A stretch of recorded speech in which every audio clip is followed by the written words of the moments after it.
Hey, what's up everybody? Hastedated444 sitting down recording this epic, awesome video of a bunch of new information from Pokemon X and Y that are coming out later this year. First of all, I do have a release date. It's October 12th, so just be on the lookout. I'm not sure. It's probably a Sunday, because that's usually when Game Freak likes to release their games. It's kind of actually like a whole Nintendo thing. I don't know why, but they claim Sundays. Probably just because it gets them away from the normal Tuesdays that Sony and Microsoft release their console and games and stuff like that. So yeah, just be on the lookout for that. October 12th again. Pokemon X and Y. E for everyone. Alright, let's get straight into the information. During Nintendo Direct, it was revealed that Pokemon X and Y will include the new Fairy-type Pokemon. This type includes Sliveon, Gardevoir, Marill, and Jigglypuff. Super effective against Dragon types. That's going to be freaking insane that Dragon now has something else that can do some damage to it. That's awesome. Gardevoir is now a Psychic Fairy type, Marill is Water Fairy, and Jigglypuff is Normal Fairy. We're not 100% sure about their entire evolution lines, but I can imagine that Marill and Jigglypuff will at least be affected by that.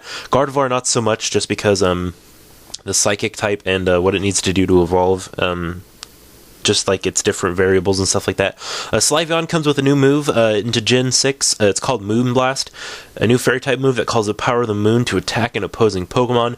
It's very powerful, apparently, and it lowers the Pokemon's attack stat. That's going to be insane for Dragons, because most of them do run a fairly high attack stat, and the move Dragon Dance will be greatly affected by that, aside from its speed stat not being lowered. So that's a pretty big deal. Sliveon, yeah, Fairy type. Welcome to the 18th. I think it's the 18th battler. Yeah, I think it's the 18th type in the Pokemon world. So it's a pretty big deal. There hasn't been a type revealed since, or new type released since Gold and Silver, I think. Yeah, actually, I'm right, because that was when Dark and Steel released. Alright, let's get into the new Pokemon, because there were a bunch revealed yesterday. New Pokemon are revealed called Vivillon. It's this bug thing right here. It's a bug flying type, and also along with that, it's pre-evolutions were revealed. Kofi Kimushi and Kufurari or Kufurai. Not much has really been said. One of them is its English name will be Spupa. That's probably the first evolution. So both of those two, the starter, are bug types, and I imagine once it hits Vivillon, it will evolve into bug flying. So yeah, that's pretty cool. Its design is actually really awesome, I think, but it looks like a Butterfree on like a techno board, probably. It's not really that big of a deal, but it does look, I think it looks pretty cool. But yeah, let's get on to the new Pokemon. Another new Pokemon. This Pokemon right here is called Noivern. It's rumored to be Dragon type. Kind of looks like Swoobat on drugs. A lot of drugs, because those eyes are just ridiculous looking. Oh man, it's alright though. It looks kind of cool. Nothing really like big about it yet. Maybe they will. It'll have a couple evolved forms. It kind of looks. It's a combination of Swoobat and Whismur. That's what it is. That's why that Pokemon looks so odd. Alright, but it brings a new move called Boom Burst, which emits an explosive sound wave that damages all nearby Pokemon. Probably good for multi-battles. Let's get on the next one. Clauncher is a water-type Pokemon. Not really much to be said about it. It's just a normal water type. No further evolution lines or anything like that to be revealed as of yet. All we do know right now is that it knows the move Crabhammer, and kind of looks like a combination of Corphish and Krabby almost, but I digress. It looks pretty cool, and it's with the move Crabhammer in its repertoire. It could be pretty awesome. Looks like it might have a high attack speed. That would be, or high speed stat, which would be pretty cool as well. But we don't really know much about any of these Pokemon right now. So yeah, let's just jump into the next one. The next is called Skrelp. Is a poison and water type Pokemon. Looks like it's based to be modeled off of Kelp, which, as you can see from the bottom, its little tentacles down there, it pretty much looks like it's meant to be Kelp, and it knows the move Sludge Bomb, so that's going to be pretty dangerous, at least to grass types, depending on how early you can get in the game.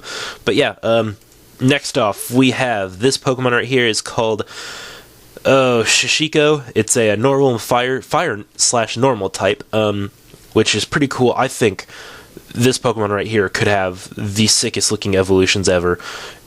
It just could be fan-freaking-tastic and look epic at the same time. But it comes with a move Battle Cry, which lowers the opponent's attack stat. A lot of new Pokemon, new moves being released with each of these individual Pokemon. It's pretty awesome. Alright, next we have Furibibi, the lone flower Pokemon. It's a fairy type, and it comes with the move Fairy Wind.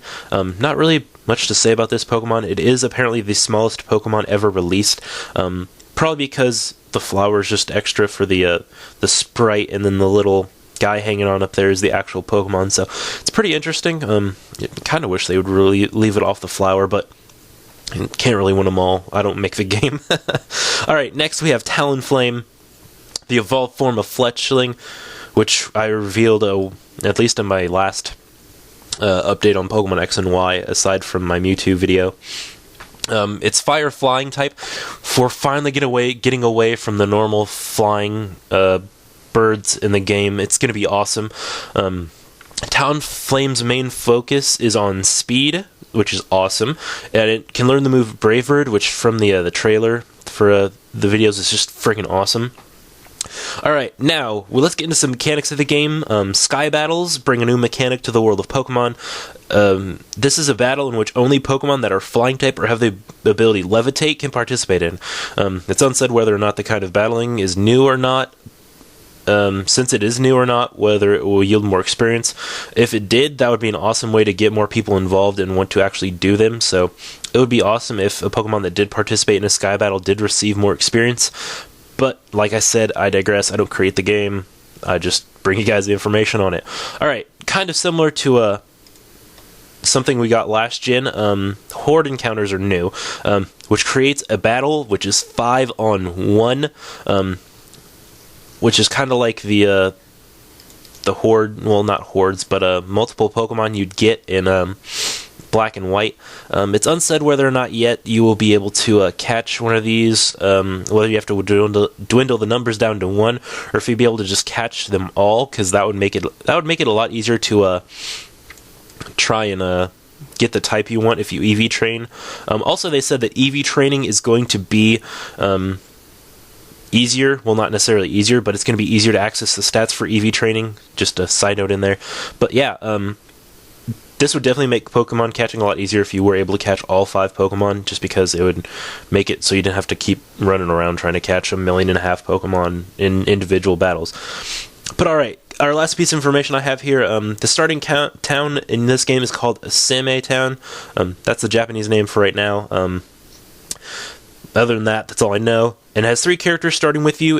Their names are Sana, Torino, and Toroba. That's all we know right now.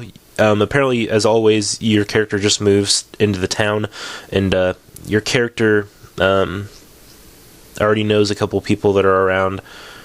Actually, no, sorry about that. Your character in your game is either known as Callum if you're male, or Serena if you're female, respectively. You can customize your name as always, but that's just the generic names. Alright, also, before I forget, I have one more thing I want to throw in. Like I said in my last update video, you can ride Pokemon like Go-Go. Apparently you can ride Rhyhorn. It's meant for more rocky terrain, so that's pretty awesome. I've always been a huge fan of the Rhyhorn evolution line, just because they've always been just some of my favorite Pokemon since they were like kind of the first Pokemon cards I ever got, and like the design is just awesome from first gen. So yeah, that's gonna be for now, guys. Thanks for watching. I do appreciate it. Be on the lookout for more Pokemon X and Y information in the future. I will keep my eye on Cerebi just when new stuff comes out. So yeah, thanks for watching, guys. I do appreciate it. See y'all later. Thanks for watching, guys.